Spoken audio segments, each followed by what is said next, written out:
কক্সবাজার থেকে ঢাকার উদ্দেশ্যে ছেড়ে আসা বিমান বাংলাদেশ এয়ারলাইন্সের একটি ফ্লাইটের চাকা খুলে পড়ার ঘটনার ব্যাখ্যা দিয়েছে কর্তৃপক্ষ। সোমবার ১৯ মে এক বিবৃতিতে বিমান জানিয়েছে বিয়ারিং কাজ না করার কারণে এ ঘটনা ঘটে।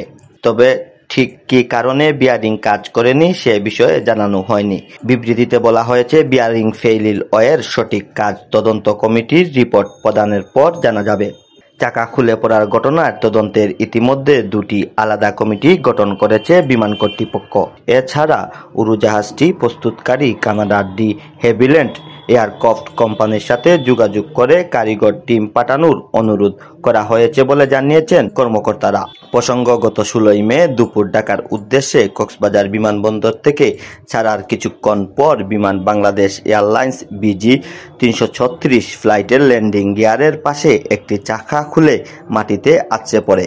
ফ্লাইটটিতে ৭১ জন যাত্রী ও ২ জন ক্রু মেম্বার ছিলেন। পরে বিমানটি ঢাকায় নিরাপদে অবতরণ করতে সক্ষম হয়। অন্যদিকে বিমানের খুলে পড়া চাকাটি কক্সবাজার শহরের সমিতিপাড়া এলাকা থেকে উদ্ধার করা হয়।